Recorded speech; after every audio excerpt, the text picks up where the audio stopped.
Bonjour à tous, merci de nous rejoindre pour ce nouveau numéro de À l'affiche. Mi nombre es Marina Vidal. ¿Tiene algún problema con eso? Direction aujourd'hui le Chili pour une rencontre avec l'actrice transgenre Daniela Vega à l'affiche du film Une femme fantastique, récompensée aux derniers Oscars. On voyagera aussi en Irak grâce au travail d'artistes réunis en ce moment à Paris qui évoquent autant l'histoire, la société que le patrimoine irakien ravagé par la guerre.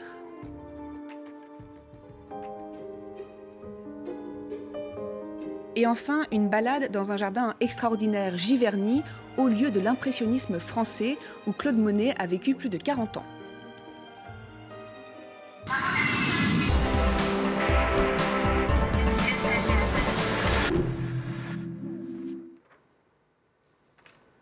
On prend tout de suite, comme promis, la direction du Chili avec un retour sur la surprise chilienne de l'année aux derniers Oscars, le film Une femme fantastique de Sebastián Lelio, qui raconte le destin d'une femme transgenre, a remporté cette année l'Oscar du meilleur film étranger.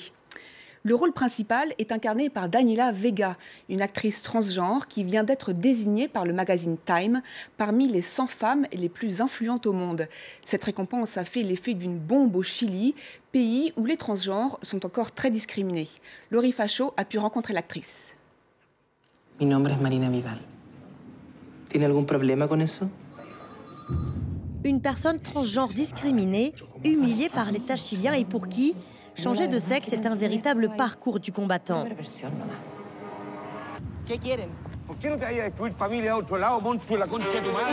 Voici l'histoire de Marina dans le film, Daniela dans la vraie vie, la première actrice transgenre à présenter une séquence de la cérémonie des Oscars et héroïne du film chilien Une femme fantastique. Nous avons rencontré l'actrice à Santiago, dans ce café où elle a ses habitudes. Pour elle, une femme fantastique, c'est aussi son histoire. Tout le monde peut être Marina, tout le monde peut être discriminé, rejeté parce qu'il est différent. Moi, j'ai souffert de discrimination de la part de l'État, avec la police aussi, et dans les centres médicaux. Et puis, je n'ai pas pu aller à l'université, je suis autodidacte. Je n'ai pas pu étudier parce qu'à l'époque, on ne laissait pas les personnes trans comme moi entrer dans les universités. Toute l'équipe du film a été reçue au palais présidentiel par Michelle Bachelet. 2 jours après l'obtention de l'Oscar, la présidente socialiste a engagé la procédure d'urgence pour faire voter la loi qui faciliterait le changement d'état civil des personnes trans. Sans succès. Depuis, la droite est revenue au pouvoir avec Sebastián Piñera comme président.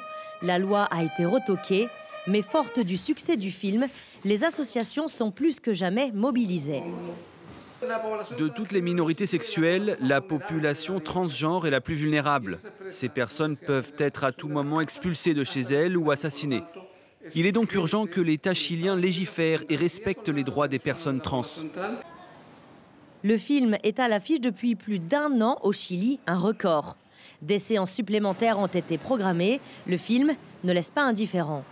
Je me suis identifiée au personnage de Marina parce que j'ai eu l'impression qu'elle subissait toutes les discriminations que nous, les femmes, nous subissons. J'ai aimé le film, mais j'ai pas aimé les sensations que j'ai ressenties devant le film. Toute cette impuissance et cette frustration face à la discrimination. Contre ces injustices, d'autres acteurs se mobilisent comme Cathy. Et pour sensibiliser aux violences contre les personnes trans, elle participe à ce clip de campagne d'une ONG. Les personnes trans se sentent isolées, rejetées. Elles sont en danger de mort sociale, à cause de toutes les barrières face à elles, à cause du manque de soutien de la part de l'État et aussi à cause du manque de compréhension de la part de la société. En attendant le vote de la loi, Cathy Kovalesco, Daniela Vega et d'autres poursuivent leur carrière sans cesser de militer pour les droits des transgenres au Chili. L'Amérique latine est la région du monde qui compte le plus d'assassinats de personnes transgenres.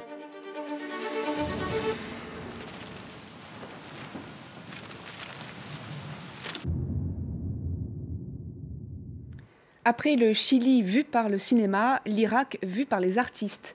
L'Institut des cultures d'islam à Paris propose un voyage à travers l'art irakien. L'exposition Bagdad, mon amour propose un éventail d'œuvres contemporaines qui tissent un lien à travers l'histoire du pays jusqu'à la Mésopotamie antique. Reportage David Gilbert et Georges Yazbek. L'archéologie, l'architecture antique ou encore la calligraphie, autant de matières brutes pour réinventer le patrimoine national irakien. C'est ce que propose l'exposition Bagdad, mon amour, qui réunit une quinzaine d'artistes. Des artistes qui se comportent finalement véritablement comme des archéologues, y compris des archéologues du futur, pas que des archéologues du passé, et qui me semblait évident de réunir pour donner corps à toutes ces tentatives variées d'artistes de différentes générations pour reconstituer d'une certaine manière une culture visuelle incarnée par Bagdad.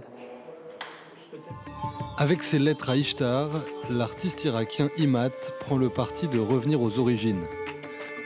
À partir de poèmes adressés à la déesse mésopotamienne, figure centrale des civilisations akkadiennes, babyloniennes ou assyriennes, il crée une œuvre collective. Ça fait une œuvre que j'ai commencée il y a presque 18 ans. Je fais appel à 7 poètes pour écrire chacun une lettre à Ishtar. Et Ishtar, pour moi, c'était un symbole de l'Irak et de féminité et de terre aussi. Une terre où l'art était jusqu'à récemment une cible pour les islamistes qui contrôlaient certaines régions, comme ici à Mossoul en 2015. Les guerres des années 90 puis des années 2000 ont également altéré une part significative du patrimoine irakien. C'est ce qui a inspiré Julien Audebert, seul artiste français de l'exposition, pour reconstituer un fragment d'une entrée de la cité antique de Babylone. À partir d'un article de presse que j'ai lu, je crois que c'était dans Le Monde, et qui relate le fait que l'ancien site de Babylone soit devenu un camp militaire américain. Ce qui m'intéressait, c'était à la fois de reprendre un vestige archéologique très célèbre qui a déjà été déplacé en plus dans l'histoire, de Bagdad, de Babylone à Berlin, au Louvre, etc. Donc il y a déjà l'idée de déplacer des choses, et puis de le reconstituer, de le fabriquer avec des sacs militaires. Dans les années 50, des artistes irakiens s'étaient installés au musée d'archéologie de Bagdad pour s'inspirer des antiquités islamiques, sumériennes ou assyriennes. Près de 70 ans plus tard, l'exposition Bagdad, mon amour jette à nouveau un pont à travers l'histoire de l'Irak. On vous emmène à présent à la découverte de l'un des plus beaux jardins de France, source d'inspiration inépuisable du maître de l'impressionnisme, Claude Monet. Le peintre y a vécu plus de 40 ans jusqu'à sa mort en 1926. Un nouveau chef jardinier est aux commandes du célèbre jardin de Giverny et le restitue tel que l'artiste l'aurait aimé. Valérienne Gauthier. Un foisonnement de fleurs, une palette de couleurs et de senteurs, Giverny représente l'une des principales sources d'inspiration du maître de l'impressionnisme, notamment pour ses toiles les plus connues, les nymphéas. Claude Monet pose ici son chevalet en 1883. Amoureux de ce lieu, il y restera jusqu'à la fin de sa vie en 1926.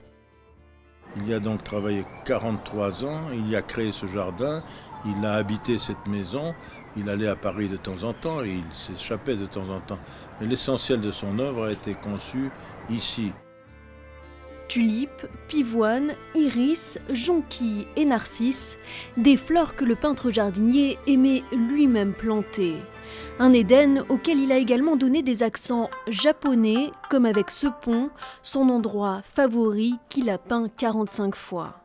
Aujourd'hui, le nouveau jardinier en chef s'attache à garder un lieu fidèle à celui créé par Claude Monet il y a plus d'un siècle.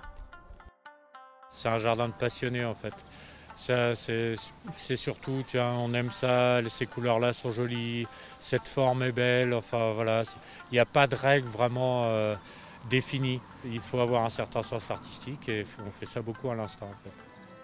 La manière de faire, tout ça, c'est ça qui est important d'ailleurs, c'est de garder cet état d'esprit que Monet aurait aimé dans son jardin, quoi. restaurée et décorée, la demeure du peintre de la lumière a accueilli l'année dernière 637 000 visiteurs, un chiffre record. Avec la floraison des nymphéas en juillet, la Fondation Claude Monet s'attend à une nouvelle saison florissante. C'est une retransmission en direct unique en son genre. La chapelle Sixtine au Vatican a pour la première fois retransmis ce week-end son premier concert sur Internet. Les musiciens jouent Stabat Mater, un poème du XIIIe siècle, mis en musique par le compositeur contemporain James Macmillan. Pour le chef d'orchestre, l'expérience est unique, d'autant plus que l'acoustique est à la hauteur de l'événement. Les endroits grandioses et sacrés ont toujours quelque chose de spécial au niveau de l'acoustique.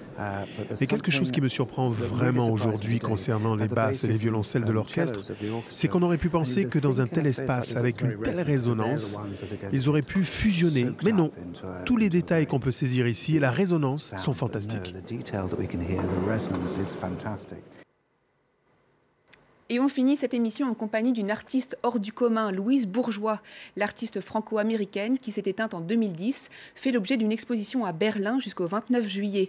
Malgré une reconnaissance tardive, elle est aujourd'hui considérée comme une figure artistique majeure du XXe siècle qui a inspiré toute une génération d'artistes.